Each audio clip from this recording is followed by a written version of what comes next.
उनके माथे पर हमारी ठोकरों का ही बयां है। सुनो, सिंह के दांतों से गिनती सीखने वालों के आगे। हम किस इलाके में रह रहे हैं? आगरा के पास मेरा एक पुराना बचपन का दोस्त प्रधान हो गया था। प्रधान, आप तो इतने विनम्र हैं प्रोफेसर साहब, इतनी बड़ी राजनीतिक पार्टी के कर्णधार। अब ये मेरा भतीजा संसद में बैठ चुका, शालीन सदा पैर छूने वाला, वरना हमारे इलाके में क्या हाल है। वो प्रधान हो गया गांव में, हमारे गांव के पास का। तो मैं मिलने गया उससे, बोला आ पंडित आ जा भाई, आ जा, बैठ जा मुंडे पे। मैं बैठ गया, चाय पिएगा? मैंने कहा हाँ। तो राइफल उठाई, ठक ठक। मैंने कहा ये क्या है? बोले 2 चाय बोली है।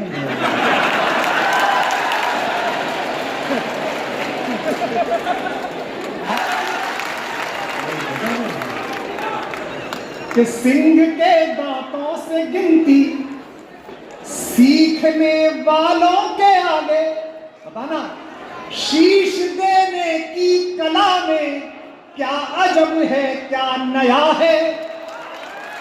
जूझना यमराज से आदत पुरानी है हमारी, उत्तरों की खोज में फिर एक अभिनंदन गया है।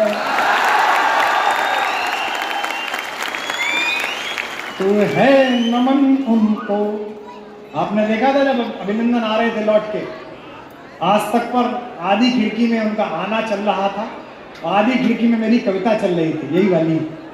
और जब अभिनंदन आ रहे थे तो उनके साथ आपने देखा होगा पाकिस्तान की डिफेंस की पीआरओ मैडम भी साथ में आ रही थी, बड़ी खूबसूरत लोग। इसीलिए कहता हूं कि देश हमें मिलना चाहिए वापस। वो जब आ रही थी तो उनके चेहरे पे बड़ी मुस्कुराहट और बड़ी लज्जा, ब्लश। तो मेरे पड़ोस में कवि बैठा था मेरे कमरे में, मुझसे कह रहा भाई साहब इनकी तो कूटनीतिक हार हुई है, अब ये तो चल रहा है यूं करके दबंग सीना लेके, मूछे लेके, पर ये ऐसे क्यों ब्लश कर रही है? मैंने कहा ये सोच रही होगी कि दूसरे देश का सही, दुश्मन देश का सही, पर चल तो शेर के बच्चे के साथ रही, मर्द के साथ। है नमन उनको, अंतिम पंक्ति और विदा करिए मुझे। कि है नमन उनको कि जिनकी अग्नि से हारा दिवाकर। फिर एक साथ अपनी तालियां उठाना, और आभार बहुत बहुत इस परिसर का कि आपने मुझे आमंत्रित किया।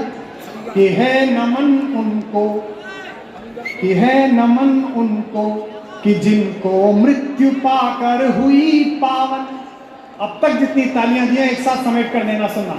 है नमन उनको कि जिनको मृत्यु पाकर हुई पावन, शिखर जिनके चरण छूकर और मानी हो गए हैं। है नमन उनको।